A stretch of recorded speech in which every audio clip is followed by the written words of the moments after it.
This is deep dish, right? Yeah, well, let's get deep. So I'm going deep on both sides.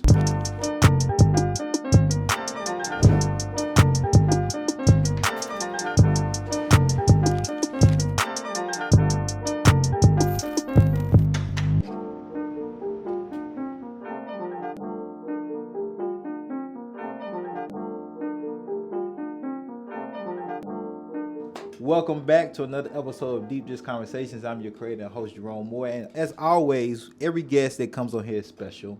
I had to track this guest down for about 2 years, though.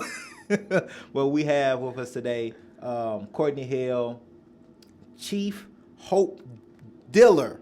Chief Hope Diller, yeah. Chief Hope Diller of Super Money Kids, entity named Knowledge Bank. And when I met Courtney, it was Knowledge Bank.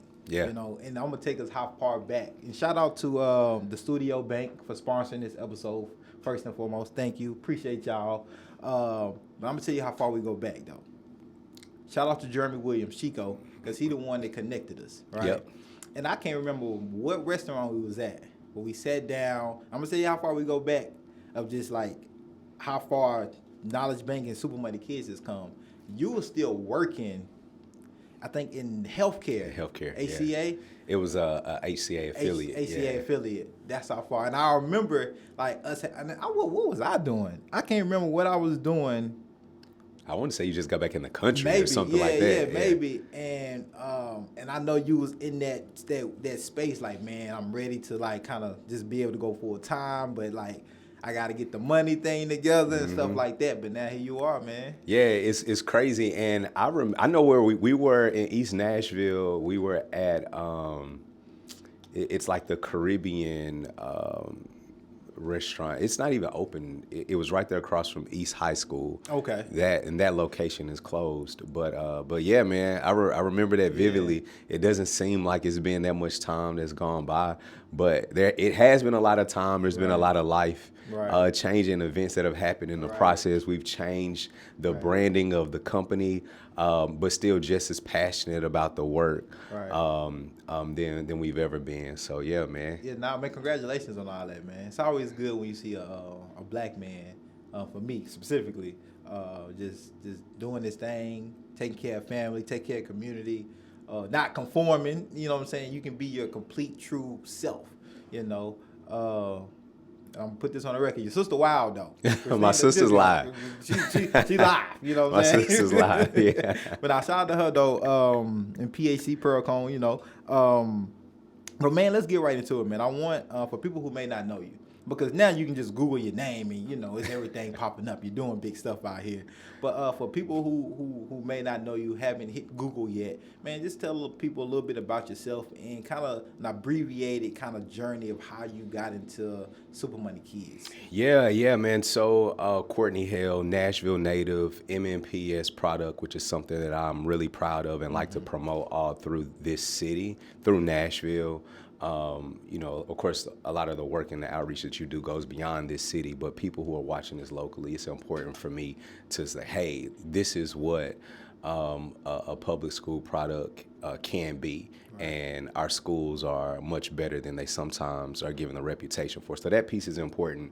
I got into financial literacy work, man, because prior to being in like corporate, I did a lot of work in financial services. And I got to see a lot of really good stories about families and money. I also got to hear some really, really tragic stories. And while hearing all of that and the various experiences that I had, I was like, yo, this thing is way too complicated for us to have to learn through trial and error. Right. But at the same time, it's simple enough for us to be able to learn as kids. And I would look around to find resources that existed to teach us about our money. And there really just wasn't much there. But I felt like I had the expertise, a level of creativity, and at the time, you know, I was much younger, to create some engaging content that could change the lives of young people all over the country.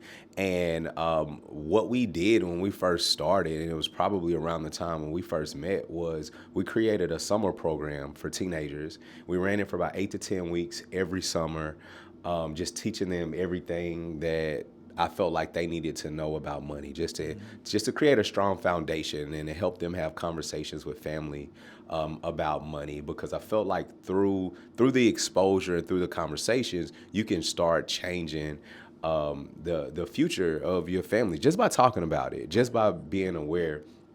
And that went really well. And, we were able to get some partnerships with some larger nonprofits. The biggest one that we had during this transition was the YMCA. And they were really receptive to what we were doing, to what I was doing, because at that time it was like, me and my wife basically making this thing happen. We had a few volunteers at the time, but they were like, yeah, let's see what you can do. And we designed a program for them, and we got that program. We got that curriculum into a few other YMCA programs. And from there, we were really able to expand because they gave us like credibility. Right. And in anything that you start, any business that you start, like that credibility piece is so important, because everybody's so weary. And I didn't look like Right. What we were used to seeing as a society when it comes to like money and finance. Like Right. I didn't have that look. Like I was young. Right.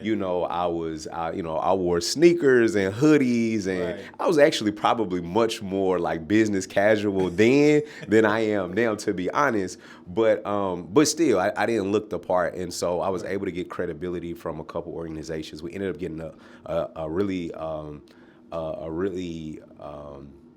was gonna say large contract, but large becomes relative. At that time, Right. it was a huge contract that we got. Substantial. It was a massive contract with the city of Nashville through their summer youth employment program, and it was our first like multi-year contract. And then from there, we've just been able to just get really, really creative with our branding, curriculum, going from like in-person programming to everything being digital. Right. And through some of that became, Super Money Kids, as we started concentrating on a younger demographic. And so, Hold on, let me pause it right here. yeah. Courtney did not bring us a bank, y'all. Yeah, that's a major fail on my part. Now hold on, because we saw eat some of this pizza too. Even though, so this is what Courtney did, y'all. This is deep. This conversations. We don't discriminate against any type of pizza, right? As long as it's good pizza, it doesn't matter. But he said, give me thin crust, all right? Then he said, on top of that, let's make everything vegan too. It's really hard to ruin pizza for me. You know what I'm saying? But like, I came close. You came close. And then he gonna tell me when he got in here, y'all. Yeah, I started to really tell you, just give me a salad. I was gonna order a salad on deep dish combos. We would have counted. This episode would have never been seen. This This episode, we would have never seen this one. It would have. I wouldn't dare. I would have sent it to you and say, "Hey man, I'll let you know when it's coming out." do what you want to do with it. Put it on Super Money Kids. Do what you want to do with it, but it's not gonna do this. But but man, partake when you want to. We're gonna try it out. We're gonna try it out. And this is all real. Everything they do a really great job at 312 just with pizza. So this is my first thin crust from them. So we're gonna see. We're gonna see.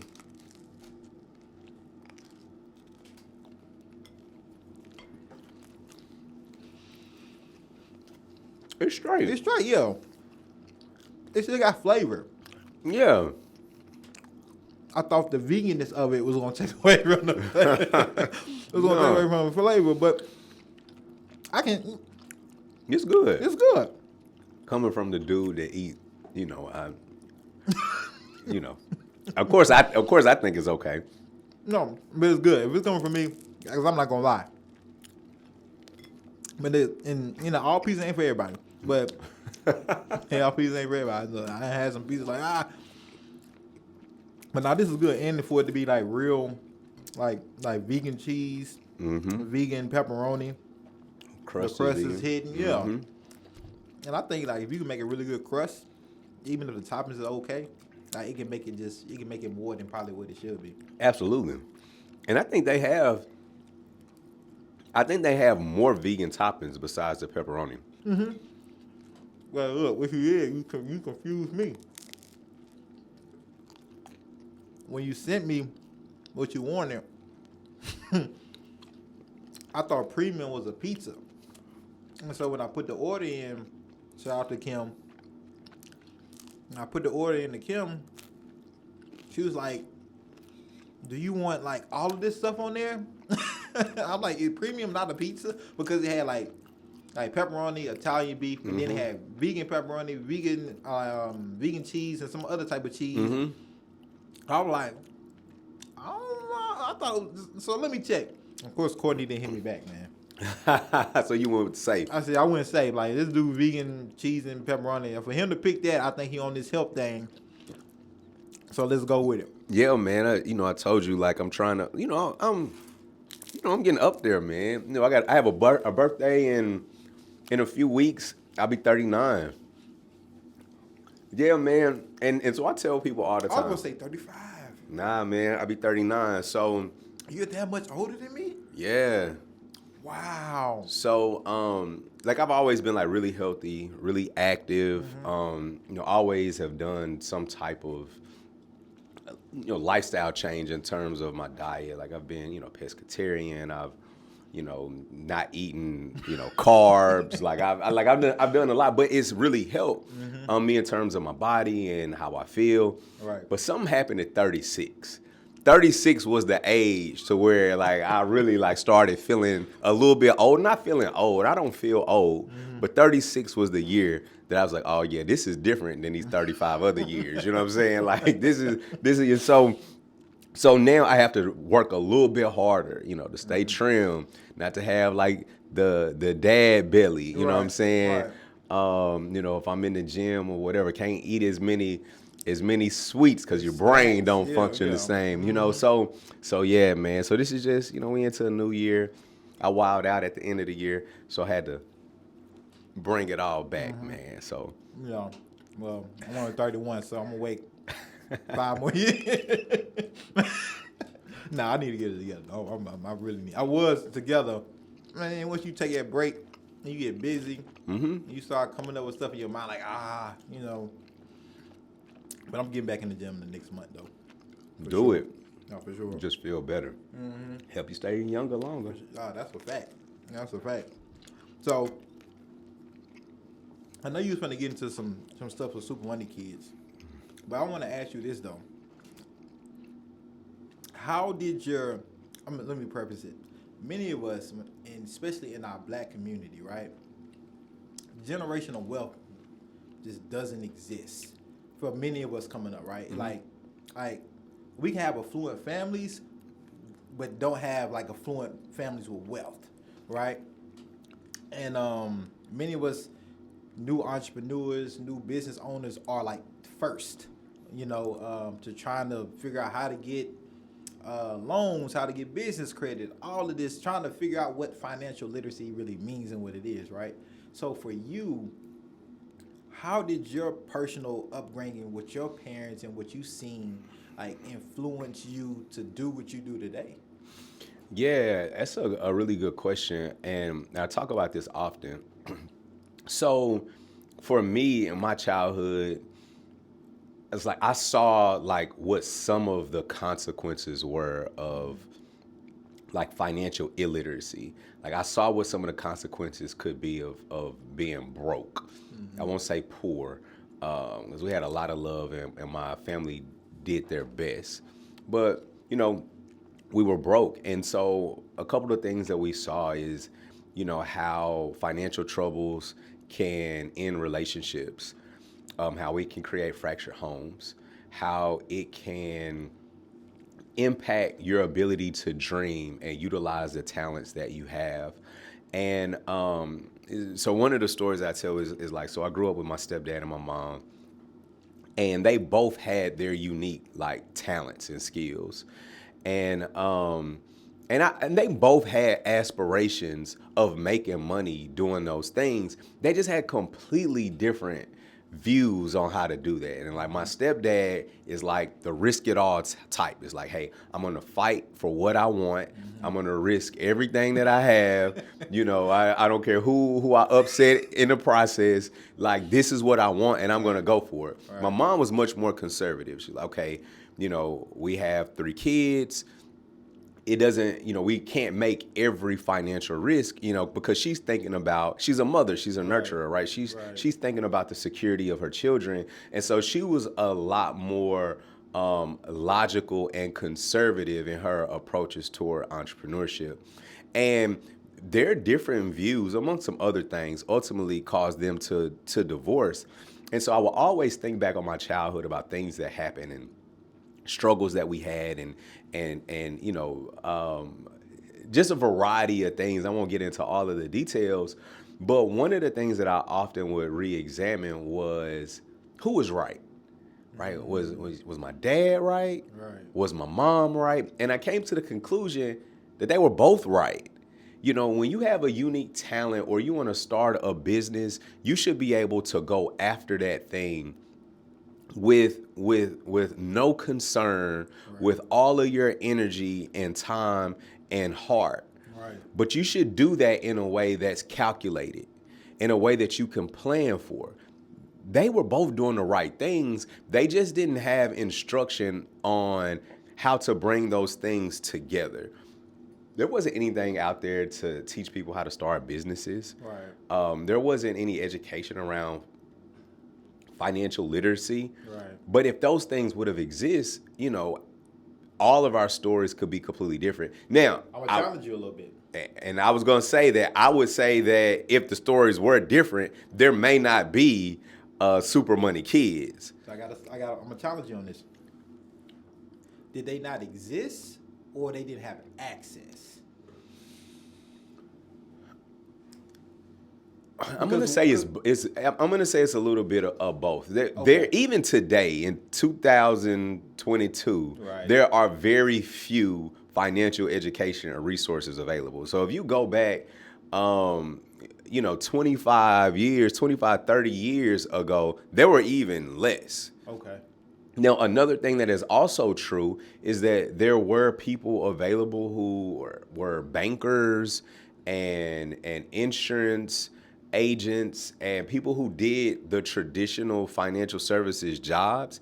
Those resources were not accessible for a family of the economic status of my family. Right. So from that perspective, those people who maybe you could have gotten it, and maybe even if you were like very middle class, there's a lot of data that shows that bankers would give people who would qualify for like prime rates, would give them more subprime rates on loans, even though they may have qualified for more things. There's a lot of data and research out there that talks about how the insurance industries would prey on Black and brown communities, and would steal their payments on their insurance and never pay out, and would offer them lower policies than what they were actually paid for. This is all, and we all know about access to real estate and redlining and how that's impacted our community and our ability to build wealth. All those things. So there was an access issue as well, but there was also an availability issue that existed. So, what does financial literacy mean to you? Yeah, so for me, financial literacy is the ability to understand money and build wealth for yourself, utilizing your gifts and talents, right? So it's three parts for me. Okay. Number one is like being able to understand money, but the understanding of money in itself doesn't do anything for you, right? You actually have to be able to put that information into practice. All right, so it's being able to actually build up your credit score, buy a home. One day pull the equity out of that home to make other investments, or contributing to your retirement plan so that you have sufficient income at the point that you graduate. It's being able to financially support your children so that they can acquire new skills so they themselves can build wealth, and then you pass those things down to them. And then the third piece is being able to do that in a way that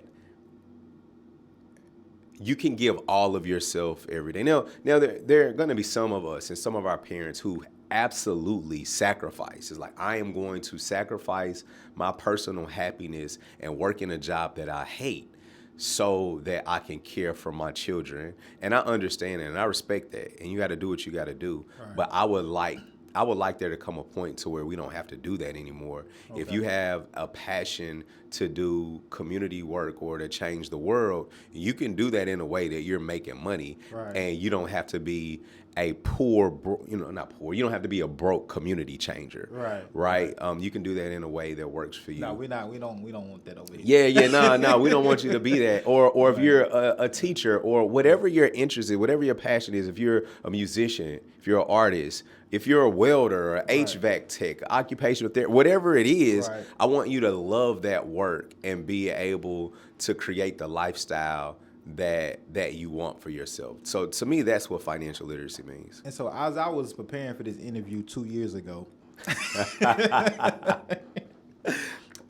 and somebody who wants to build this financial wealth for myself, generational wealth for my family, did a little research on financial literacy, and it was amazing to me some of the things, some of the narratives that I came across that I never really thought about before when it came to financial literacy. And I want to pose this to you and get your perspective on what you think about. And one of the first ones is, somebody needing financial literacy, does that mean they're financially illiterate? Stumped him. He's chewing on the pizza. Nah. I mean, I don't think it matters. Okay. I don't think it matters. I think what matters is what you're doing. Okay. It's not the category. It's like whether, I'm financially literate or I'm financially illiterate. Because when people say, hey, I want to give you financial literacy, or you may need financial literacy, the presumption could be on the person receiving that, you don't think I understand money, you don't think I understand my finances, and that's why I wanted to pose that question to you. Yeah, because people get protective and prideful. Right. First of all, we don't talk like that. We won't be like, hey, I think you need some financial literacy. But when we hear it though, yeah. So financial literacy, that's the term that we use within the organizations when our government agencies are, writing proposals to get funding from the federal government, or when I'm applying for funding, or when we need to categorize things. Mm-hmm. How we talk to each other is, mama getting old. What we gonna do at that house out east? Right. All right. Well, let's talk to somebody who can give us some advice on some things that we should do. Right. That's not saying you're financially illiterate. Right. It's not saying that you're financially literate. It's just saying, hey, we need to have some conversations.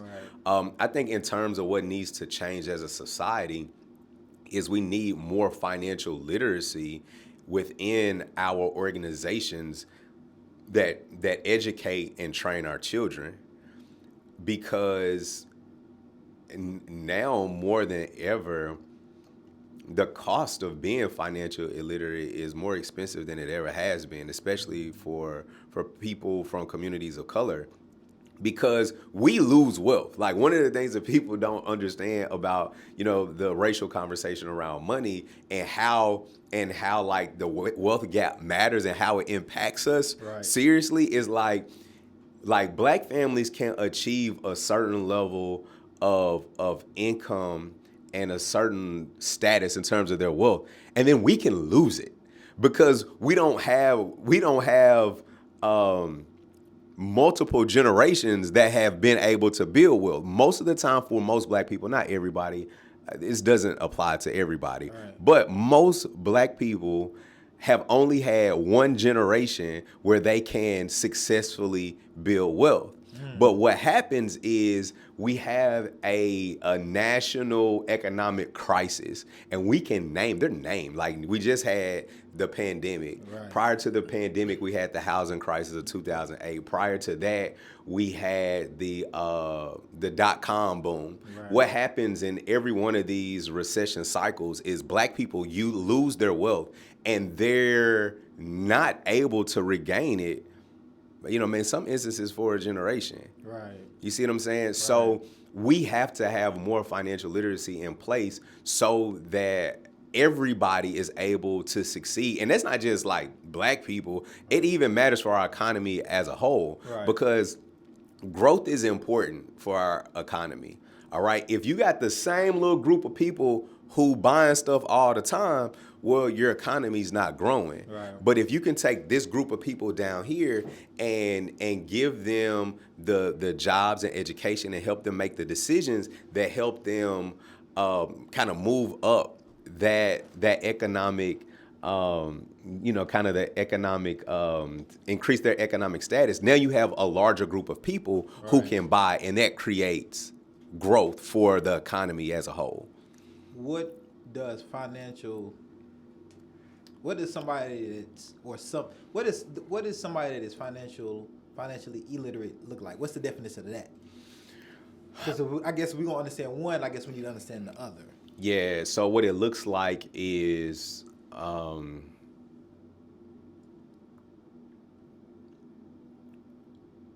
what it looks like is people living check to check, having to clock in, not having substantial benefits, not being able to pass wealth down to their families, insufficient coverage in terms of insurance, whether that's health insurance, life insurance, not owning any assets, so not having any savings, Right. not having any investments. Literally, you go to work so that you can pay your bills, and then you have nothing left to build on. And so, like, we talk a lot about, we teach kids about net worth, and we don't have net worth conversations in America. We only talk about income. Right. Like, most of all we talk about is income, but when we start having conversations about the wealth gap, that's actually a measure of your net worth. Okay. All right, so it's like what you own minus what you owe. Right. So people who, what does financial illiteracy look like? It's people who have less than, I even hate to even put a benchmark to it, but like the average net worth of a white family in America is like $113,000. Okay. Net worth. So assets, everything you own minus what you owe, what's left is $113,000. Okay. For black families, it's like $10,000. So like what you own minus what you owe is $10,000. But It's a lot to play. It's a lot that goes into that. But yeah, it's like, so what you own is like cash, investments, real estate, even say cars, jewelry, right? What you own. What you owe is like loans primarily, Right. To the bank, loan on your car, loan on your house, if you even have one, student loans, maybe you owe the IRS. Right. Like, so you look at the difference of that. For black people, it's $10,000, which ain't a lot, So which is like nothing. it's nothing, right? So that's what financial illiteracy looks like. Okay. Illiteracy. Illiteracy. You just gave us a lot of breakdown, which I'm excited for. Right? Again, been preparing for this for 2 years, right? Now, out of all the things you just kind of said about financial literacy and financial illiteracy, baked into that is like critical social issues, right? That prevents blacks from being able to raise their net worth, and that kind of advantages whites and to keep their net worth and continue the growth, right? So when we talk about financial literacy, how does the social construct that we all trying to navigate play a part in that? Because if I can't get a livable wage, which is $51,000 in Nashville at this particular moment, how can I manage to garner or to practice, because you said practice financial literacy? Mm-hmm. How do we combat that? How do we combat that? All right. So we're going to have a real conversation. First of all, it's deep dish. We got to get deep. I'm going to acknowledge the social constructs that have existed in this country that have prevented people of color from building wealth. I've already talked about a few of them. Yeah. And there are still some barriers that exist out there, especially in corporate America. I've experienced that before. I've worked in a place that honestly, if most people in Nashville looked at that job, they're like, that guy has a really, really good job. And there were times where I deserved better jobs than the one that I was working, and I didn't get those jobs. And I'm 100% positive that race played a role in that. I have friends throughout the country who work for corporations who are still becoming like the first to do X, Y, and Z for these companies. All right, this is 2022, right? 2020, like we are still reaching first in terms of equality, in terms of where we work, titles. Yeah, it's still happening. Right. So I want to acknowledge that. I also want to acknowledge how where we live impacts the quality of education that our children have access to. I know, especially in a city like Nashville, that certain families are deterred from communities, because of the race of the people that live in those communities. Now it's changing a little bit now because everybody just want to live in Nashville, and you only got so many places where you can live, right? But I know that that's happening, and education plays a role in our ability to build wealth as well. With that said, and acknowledged and respected, and that could be a whole conversation that we can have in itself that I can speak to.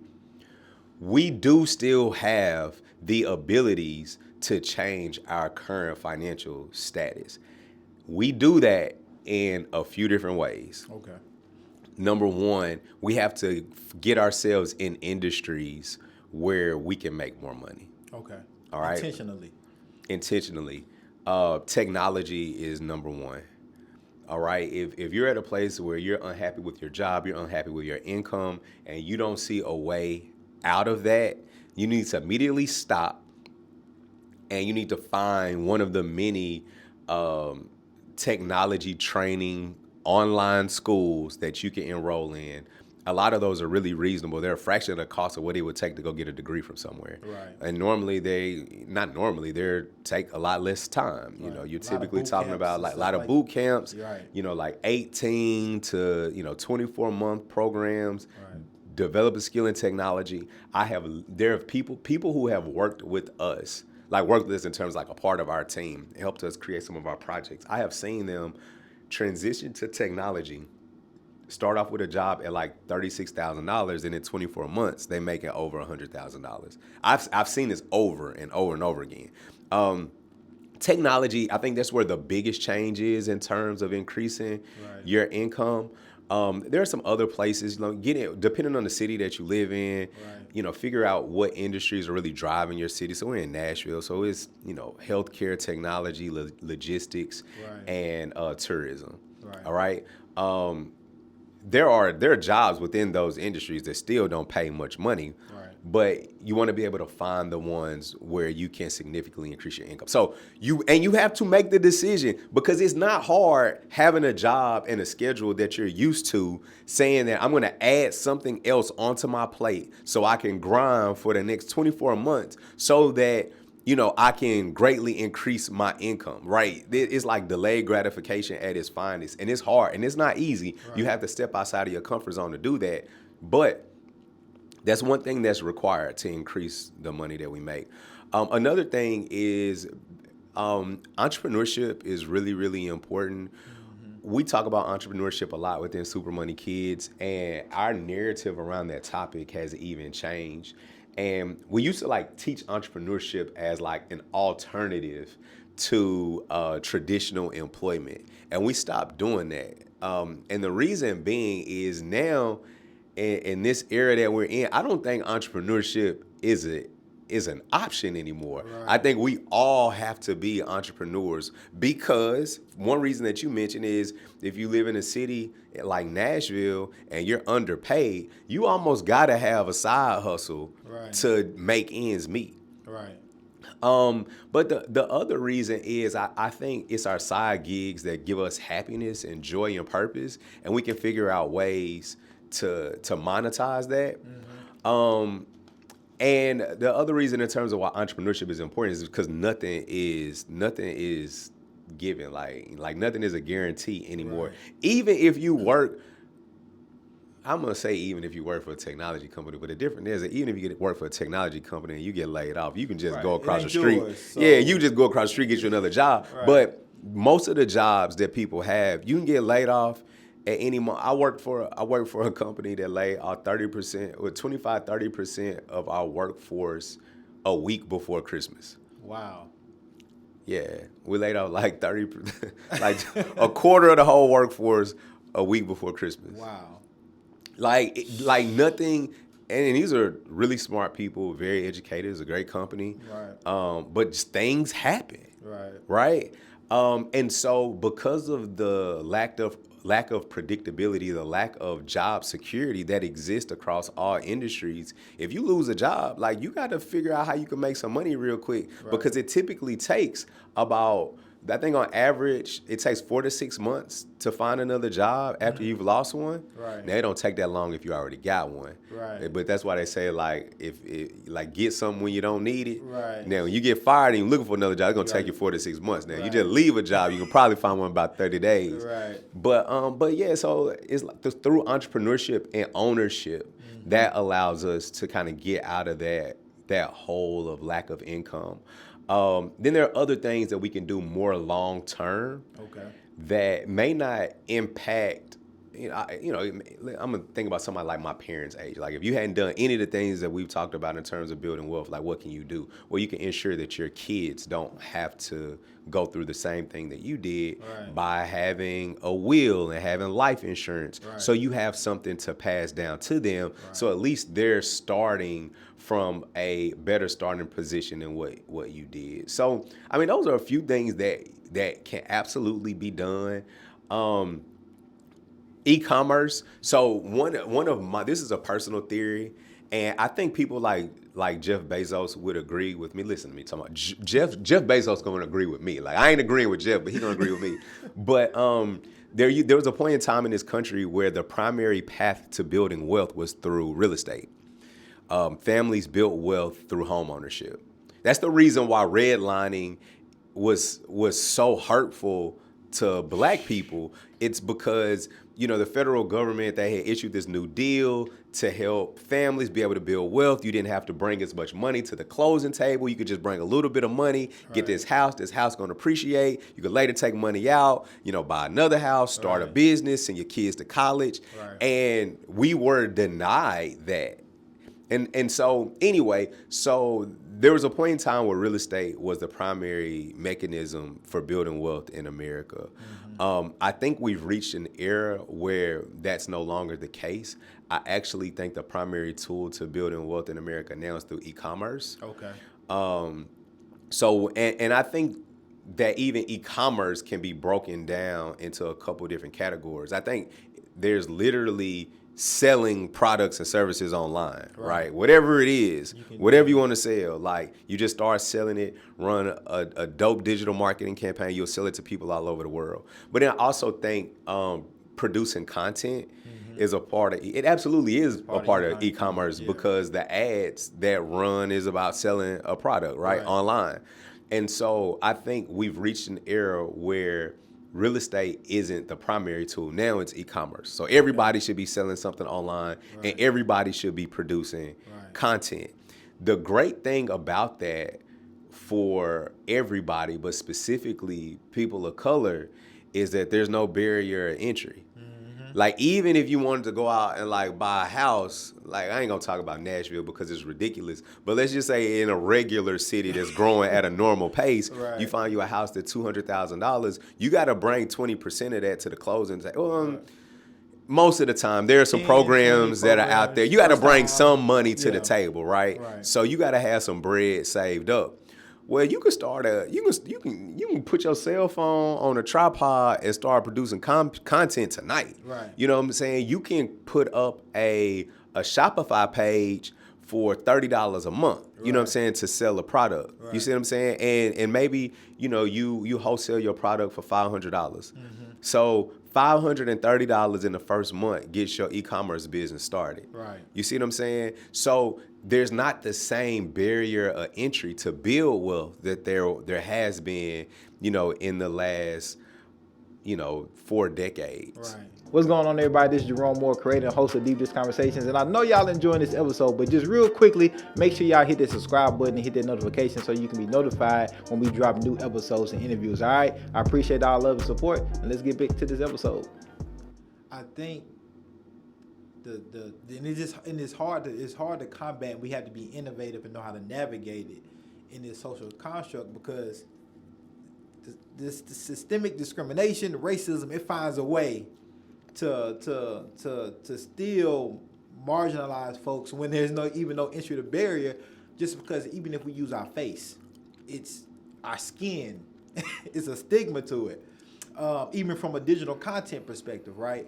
But I think the ways that it's something we just got to navigate, right? I don't like it is what it is. Listen, it is what it is. In terms of building wealth, there's gonna always be an obstacle, right? Like there's gonna be something, right?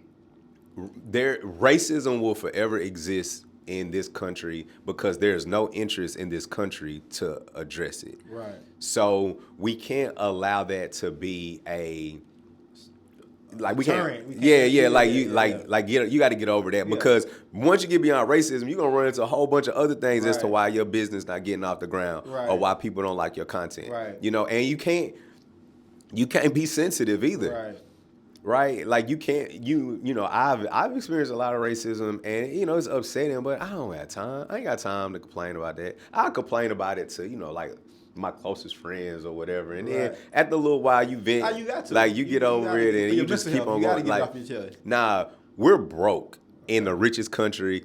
I'm saying we, as a group, black people, are broke in the richest country in the world, and that foolishness, like, get over it. Like, get over that. I'm not saying our people who are fighting for it need to stop. Right. I'm speaking purely from an economic perspective. Okay. Purely from an economic perspective. I'm not talking about socially. Right. In terms of building businesses and people making money, like you gotta. It's some. And we in a pretty good city right now to get some things going. If you can get past mentally, if you can just say, okay, that's gonna be what it's gonna be. But I know it's money in Nashville. It's opportunity. There's 100 people coming here a day. Like, I can make something shake. I can make something shake, and I can profit from it, and it can be mine.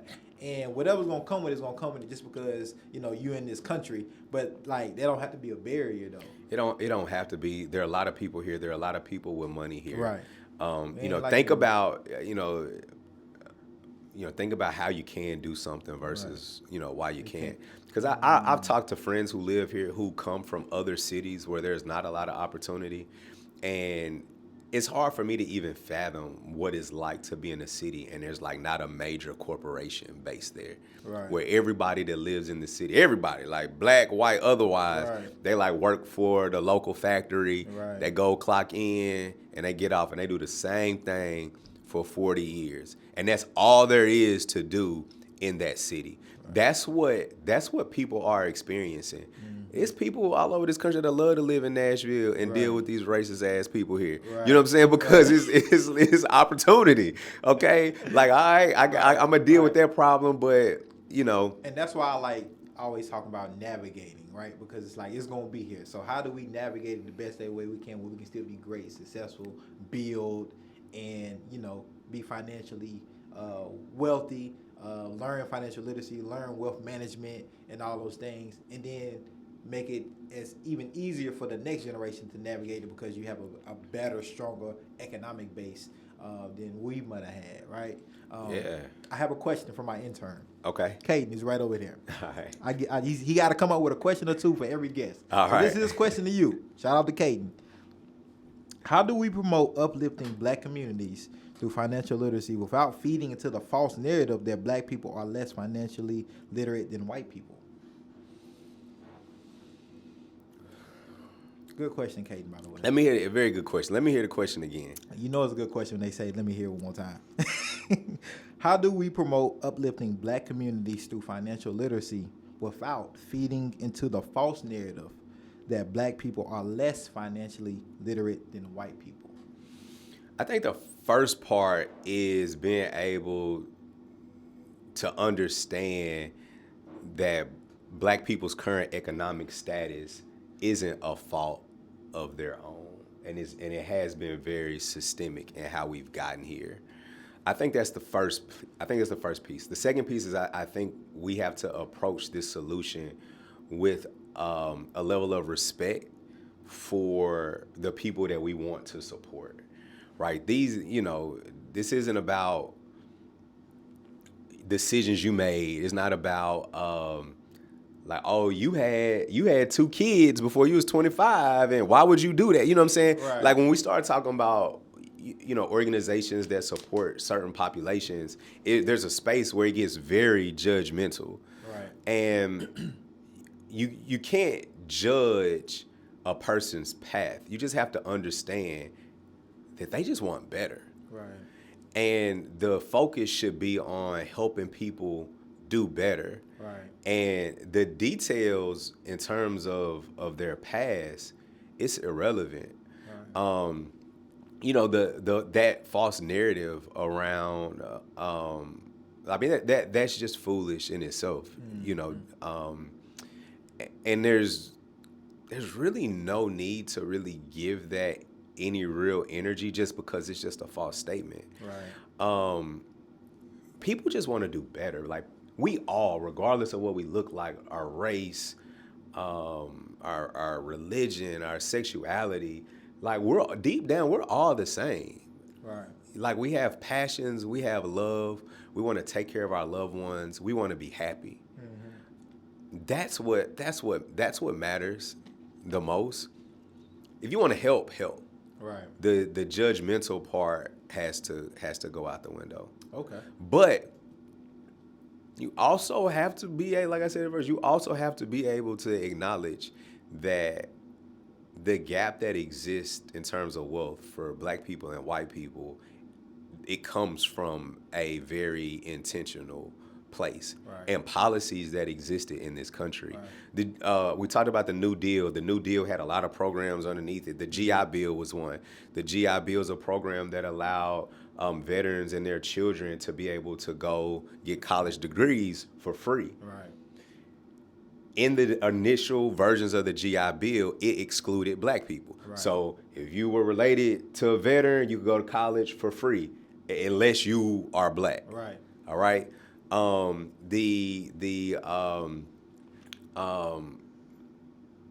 Federal Housing Authority. It's the program that managed the like FHA loans and all that. Like it said that, if you get this government loan, you only have to bring X amount of dollars, but you have to live in these neighborhoods. We will not give loans for homes in these other neighborhoods. Right. And all those other neighborhoods throughout the country were Black community. Right. And if you go back and if you compare some of those maps to maps of today, those same communities that were redlined back in the 50s and 60s are still some of the poorest communities in the country. Yep. Still. Yep. All right. So you have to be able to acknowledge the history and how we've gotten to this place. So I wanna move after the acknowledgement, right? Because I think as a country and even as a city, because we speaking straight to Nashville here, as a city we've acknowledged a lot of systemic harm, structural racism in our organizations and our institutions in this city. All right. When it comes to financial literacy, now that we have acknowledged a lot of this stuff, and I know with Super Money Kids is specifically talking in ingraining the youth, what can we do in Nashville? Like what Super Money Kids are doing in Nashville, how can we continue to do more in that and making sure that our youth that's coming up in Nashville understands the importance of financial literacy and learn how to navigate that regardless your race, gender, sexuality, and all those things. Yeah, I think some of it is a perspective change.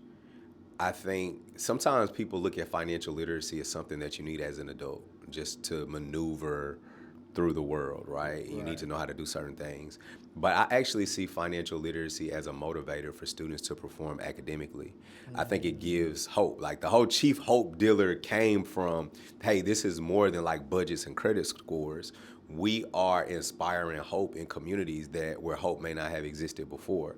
Right. I think teaching students entrepreneurship, it gets them thinking about things that they can do today before they got a high school diploma or a college degree for how they can make money for their families who may already be struggling in poverty. Right. It gives them an immediate solution.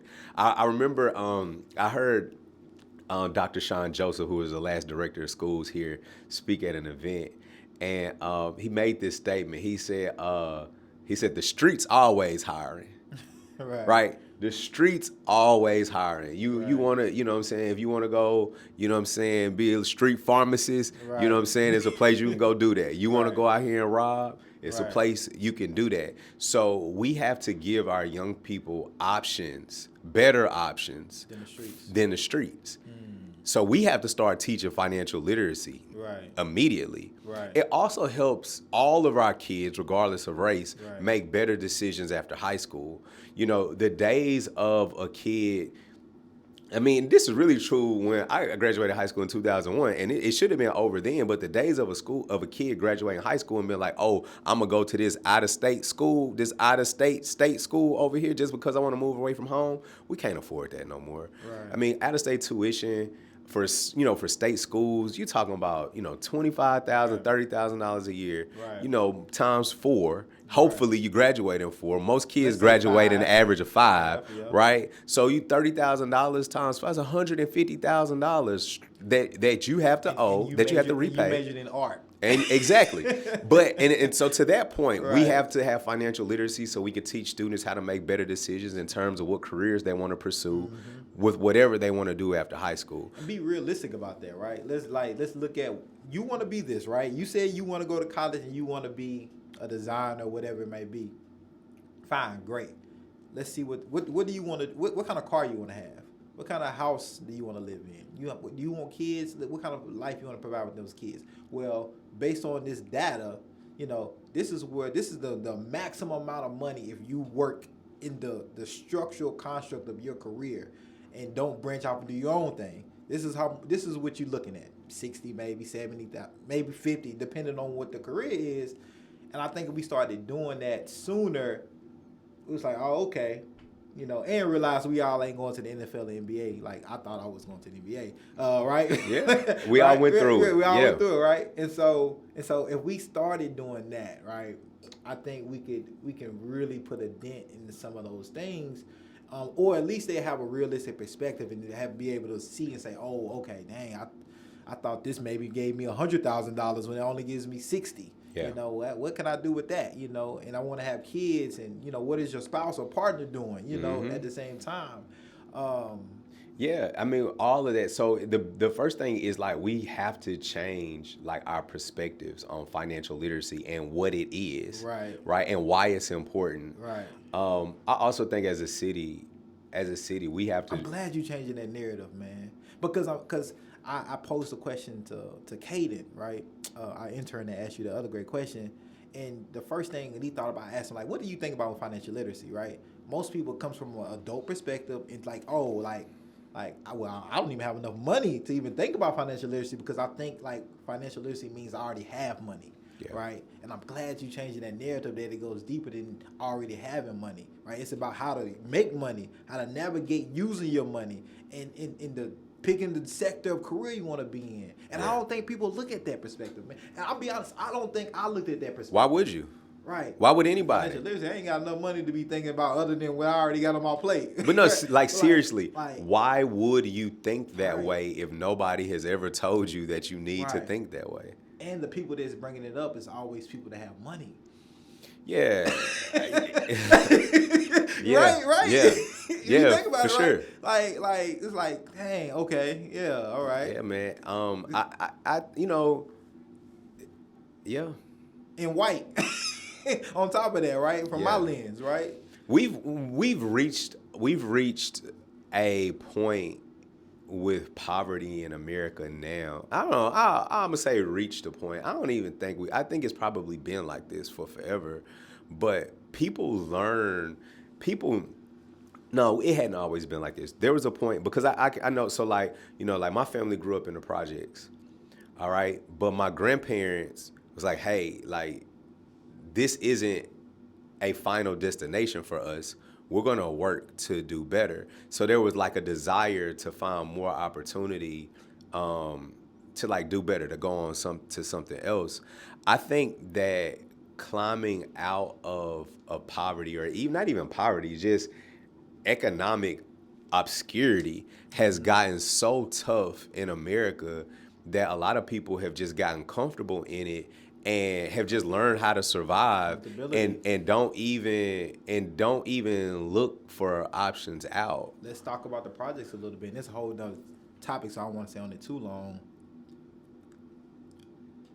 People are being incentivized, right, to live in those conditions. And when I say people, I'm going to give you more specific. Black women are being incentivized, say, hey, I will give you this subsidized housing, not in the best environment, but I'm going to give you this subsidized housing for you and your kids. However, you got to make sure that you're not making this much money. Above a certain amount. Mm-hmm. Money, and you can't have the father in the household.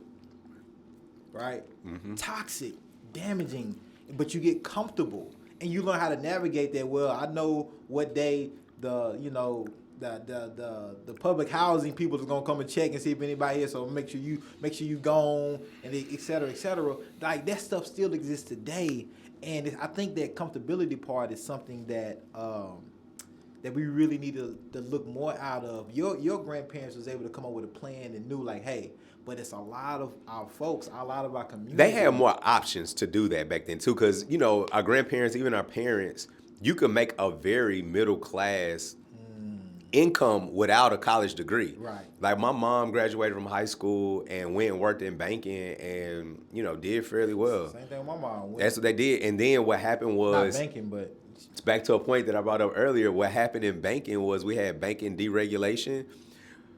I won't get into what that is, but a lot of the larger banks were able to combine because they could offer more services.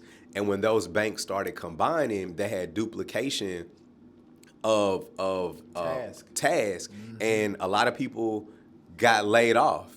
And so we started losing a lot of people in banking, black and white. But obviously, like I said, the consequences for black people are always more severe in an industry like banking. And that actually happened following a recession as well. So bringing up a point that I brought up earlier, black people always suffer more after recessions. This all happened late 80s, early 90s. So it completely disrupted an industry. But today they're the only industry where you can make a significant salary without a college degree. There are, so let me change that. So today you absolutely have to have some level of post-secondary education. The one career where that may not be necessary is technology, because you can take an online course. You might pay $5,000-$10,000 for it and you're done, right? But there are other industries where you can, you go and you get a some type of certificate in a couple years, maybe like an HVAC, working at HVAC, or as a welder, cosmetologist, barbering. Yeah, and it depends on. There's essential businesses, right? Right. Essential sectors, and then there's non-essential. So right. It's just like how you differentiate that when it comes to what we're speaking about, as far as like wealth building and being able to need and not need higher education. Yeah, to have opportunity. And that's the point. It's like back then there wasn't this additional barrier of entry. Today we have a lot of barriers to entry. And my personal argument is that we don't even have enough jobs for all these people who we telling to go to college and get these certificates. We don't even have enough jobs for all of them. But back to your point about what's different today about those women living in those conditions, and they're almost being incentivized to stay there. there isn't an exit strategy for a lot of these women, because you look at like, and they have a term for it, and I can't remember what it is. It's like the income gap or income slope or leap. But it's like right now they probably had to keep their income, let's just say it's like $20,000. But if they want to transition out of living in government housing to a place where they can get their own apartment and do some other things, the jump in income goes from like 20,000 to like 40,000. Oh yeah, especially in a city like Nashville. It's like it's a massive leap, and there's nothing in place, or very few. I'm not gonna say nothing. There are insufficient resources to prepare those women to go from living in subsidized housing to a place where they can earn $40,000 a year. Right. So It's just, how do we? Super Money Kids is really intentional. How do we become more intentional as a society to build and help those women in public housing, families in public housing, and others to make that leap? Because we're in a capitalistic society, right? And if I build something that creates the problem, that combats the problem, then, because there's somebody benefiting from the problem existing, and they lose money, right? yeah. And so, how do we? Is there a place to where it's an equilibrium? I believe so. Like, I believe that there's hope. Like this,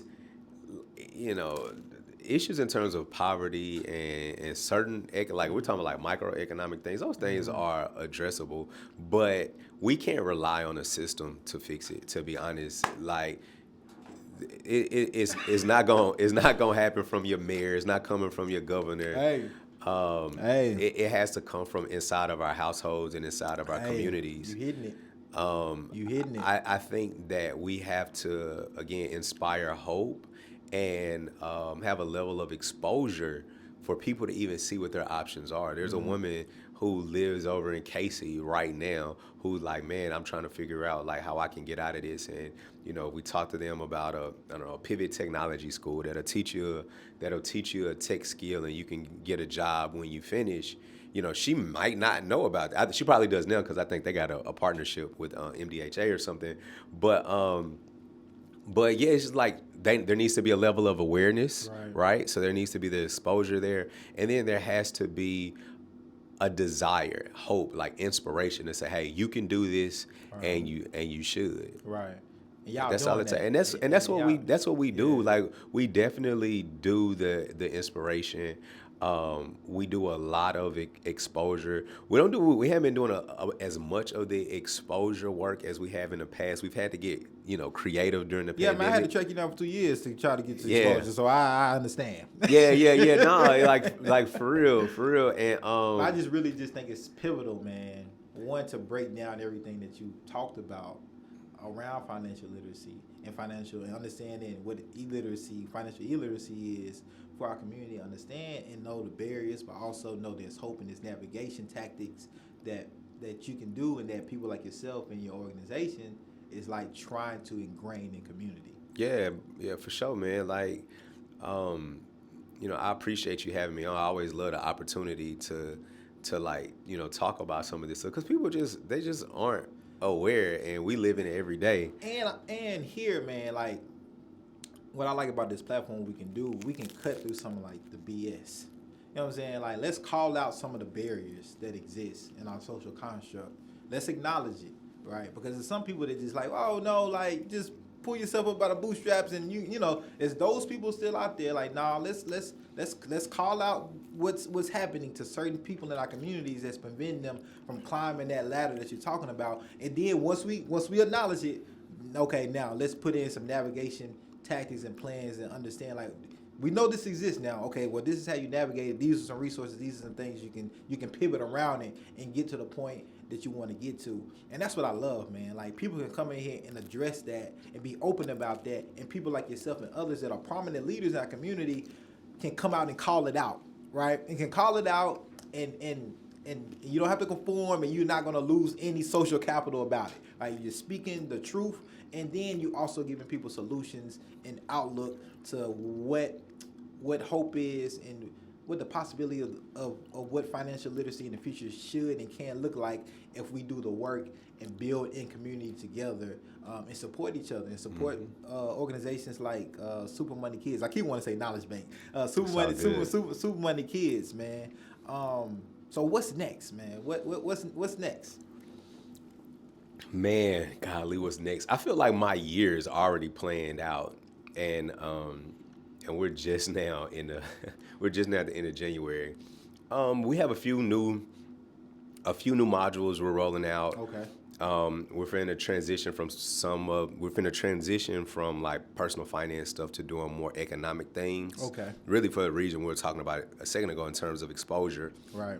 And helping young people see the world versus, their community. So we're doing that from an economic lens. A lot of the content that we've put in schools, we're about to make available for families at home. We're really happy about that. And man, we had a podcast that's launching. Shout out, come on now, come on with the pod. Hey, Yeah. So it is currently an unnamed podcast with myself and my daughter, and we're gonna talk a lot about. Me and your daughter still kind of beefing, right? She keep her enemy in the streets. Beefing, man. She do. You know what I'm saying? Me and her and Marsha Stevens' kids. You know what I'm saying? I'm beefing with all of them. But yeah, man, so me and my daughter, we're gonna talk a lot about our conversations we have at home about money, and then just our relationship in general, and what it's like for me, being a single dad. Right. What it's like for her to be raised. Right. By her dad, and all of the different challenges that we encounter on a regular. Man. So we got that rolling out. I gotta have y'all back up here together, man. And she probably gonna eat all the pizza. I might even give her no pizza. Just make sure she gonna tell you. She gonna be like, I want my own mic. So me and you may have to share a mic. We got more than mics. I was gonna say she's gonna want her own mic. She gonna ask for it. Oh man. So we're gonna do more content. I talked a lot about the importance of content earlier, and so that's an area where we just haven't done well, and it's my fault. Of course, it's my fault. Who else is chief hope dealer? Who else can I blame? But hopefully this year we get a little bit better about that. And I want us to spend more time on like content, having conversations like this. Right. We're going to kind of shift how we budget our time and do more of this type of thing and less formal curriculum. Because by this summer we will have we'll have 2 modules for like elementary through middle school. Okay. And then we'll have 2 for basically like upper middle school through high school. And that puts us in a really good place in terms of what we're able to teach. Right. And I really just want to be able to promote that stuff throughout the country. So how can people support? We don't have the bank here, so it's not right. So how can people support? Get a bank? I know you all doing the drive. The bank drive, we didn't even talk about that. The country. Yep. How can people find out more? Reach out to you. Best ways. Sponsor. Yeah, for sure.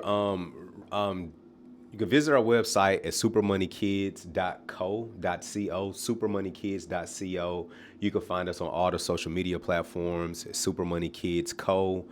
If you're a financial institution or company or individual that's just like, yo, we love what you're doing and we want to provide some financial support, feel free to email me at chale@knowledgebank.money. That's chale, CHALE @knowledgebank.money.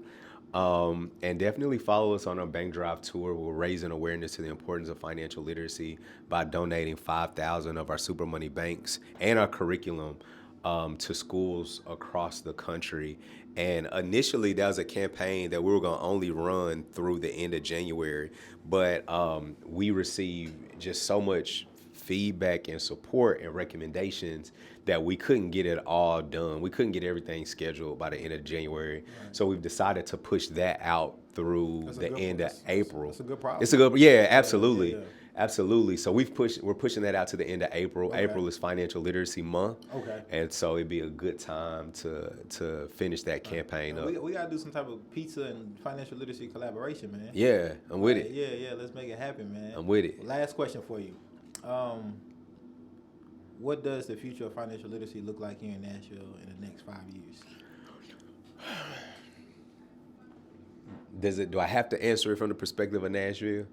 Yeah, man. Yeah, okay. Yeah, All right, I got it. We natives here. Okay. We're speaking directly to Nashville. I'm gonna answer it on a national level, and I'll answer it for Nashville. The work that we're doing locally is just really like blowing up and expanding.